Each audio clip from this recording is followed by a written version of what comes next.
There have been 3 great submarine campaigns in history, and 1 prolonged duel. The first and second battles of the Atlantic pitted German U-boats against the escorts and aircraft of the United Kingdom and the United States. The Germans very nearly won World War I with the first campaign, and badly drained Allied resources in the second. In the third great campaign, the submarines of the U.S. Navy destroyed virtually the entire commercial fleet of Japan, bringing the Japanese economy to its knees. U.S. subs also devastated the Imperial Japanese Navy, sinking several of Tokyo's most important capital ships. But the period most evocative of our modern sense of submarine warfare was surely the 40-year duel between the submarines of the USSR and the boats of the various NATO navies. Over the course of the Cold War, the strategic nature of the submarine changed. It moved from being a cheap, effective killer of capital ships to a capital ship in its own right. This was especially the case with the boomers, submarines that carried enough nuclear weapons to kill millions in a few minutes. As with previous 5 greatest lists, the answers depend on the parameters. Different sets of metrics will generate different lists.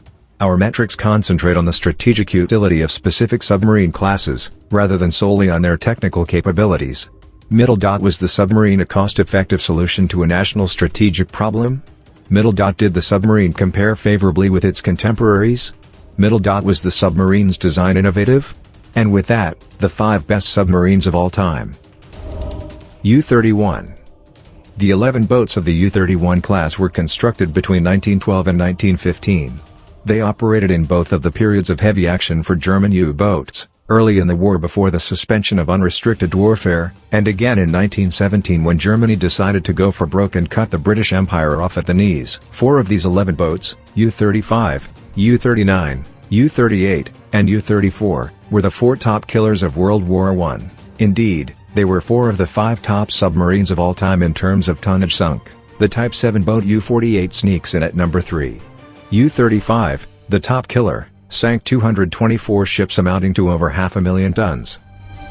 The U-31 boats were evolutionary, rather than revolutionary. They represented the latest in German submarine technology for the time, but did not differ dramatically from their immediate predecessors or successors. These boats had good range, a deck gun for destroying small shipping, and faster speed surface than submerged. These characteristics allowed the U-31 class and their peers to wreak havoc while avoiding faster, more powerful surface units. They did offer a secure, stealthy platform for carrying out a campaign that nearly forced Great Britain from the war. Only the entry of the United States, combined with the development of innovative convoy tactics by the Royal Navy, would stifle the submarine offensive. 3 of the 11 boats survived the war, and were eventually surrendered to the Allies. Balao. The potential for a submarine campaign against the Japanese Empire was clear from early in the war. Japanese industry depended for survival on access to the natural resources of Southeast Asia. Separating Japan from those resources could win the war. However, the pre-war USN submarine arm was relatively small, and operated with poor doctrine and bad torpedoes. Boats built during the war, including primarily the Gato and Balao class, would eventually destroy virtually the entire Japanese merchant marine. The Balao class represented very nearly the zenith of the pre-streamlined submarine type. War in the Pacific demanded longer ranges and more habitability than the relatively snug Atlantic. Like their predecessors the Gato, the Balaos were less maneuverable than the German Type 7 subs, but they made up for this in strength of hull and quality of construction. Compared with the Type 7, the Balaos had longer range, a larger gun, more torpedo tubes, and a higher speed. Of course, the Balaos operated in a much different environment, and against an opponent less skilled in anti-submarine warfare. The greatest victory of a Balao was the sinking of the 58,000-ton Hajime Shinano by Archerfish.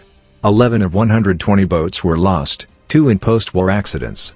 After the war, Balao-class subs were transferred to several friendly navies, and continued to serve for decades. 1. The former USS Dusk, remains in partial commission in Taiwan as Hai-Pao. Type 21. In some ways akin to the Me-262, the Type 21 was a potentially war-winning weapon that arrived too late to have serious effect. The Type 21 was the first mass-produced, ocean-going streamlined or true submarine, capable of better performance submerged than on the surface. It gave up its deck gun in return for speed and stealth, and set the terms of design for generations of submarines. Allied anti-submarine efforts focused on identifying boats on the surface, usually in transit to their patrol areas, then vectoring killers, including ships and aircraft, to those areas. In 1944 the Allies began developing techniques for fighting Schnorkel U-boats that did not need to surface, but remained unprepared for combat against a submarine that could move at 20 knots submerged. In effect, the Type 21 had the stealth to avoid detection prior to an attack, and the speed to escape afterward. Germany completed 118 of these boats, but because of a variety of industrial problems could only put 4 into service, none of which sank an enemy ship. All of the Allies seized surviving examples of the Type 21, using them both as models for their own designs and in order to develop more advanced anti-submarine technologies and techniques. For example, the Type 21 was the model for the Soviet Whiskey class, and eventually for a large flotilla of Chinese submarines. George Washington.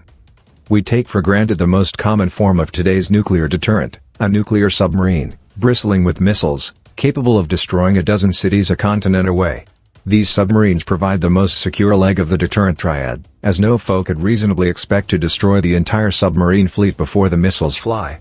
The secure submarine deterrent began in 1960, with the USS George Washington. An enlarged version of the Skipjack-class nuclear attack sub, George Washington's design incorporated space for 16 Polaris ballistic missiles. When the Polaris became operational, USS George Washington had the capability from striking targets up to 1,000 miles distant with 600 KT warheads. The boats would eventually upgrade to the Polaris A3, with 3 warheads and a 2,500-mile range. Slow relative to attack subs but extremely quiet, the George Washington class pioneered the go-away-and-hide form of nuclear deterrence that is still practiced by 5 of the world's 9 nuclear powers. And until 1967, the George Washington and her sisters were the only modern boomers. Their clunky Soviet counterparts carried only 3 missiles each, and usually had to surface in order to fire. This made them of limited deterrent value. But soon, virtually every nuclear power copied the George Washington class. The first Yankee-class SSBN entered service in 1967, the first Resolution boat in 1968, and the first of the French Redoutables in 1971. China would eventually follow suit, although the plan's first genuinely modern SSBNs have only entered service recently. The Indian Navy's INS Arihant will likely enter service in the next year or so. The 5 boats of the George Washington class conducted deterrent patrols until 1982, when the SALT II Treaty forced their retirement. 3 of the 5, including George Washington, continued in service as nuclear attack submarines for several more years. Los Angeles. Immortalized in the Tom Clancy novels Hunt for Red October and Red Storm Rising, the U.S. Los Angeles class is the longest production line of nuclear submarines in history, constituting 62 boats and first entering service in 1976. 41 subs remain in commission today, continuing to form the backbone of the USN submarine fleet. The Los Angeles, or 688, class are outstanding examples of Cold War submarines, equally capable of conducting anti-surface or anti-submarine warfare. In wartime, they would have been used to penetrate Soviet base areas, where Russian boomers were protected by rings of subs, surface ships, and aircraft, and to protect American carrier battle groups. In 1991, 2 Los Angeles-class attack boats launched the first-ever salvo of cruise missiles against land targets, ushering in an entirely new vision of how submarines could impact warfare.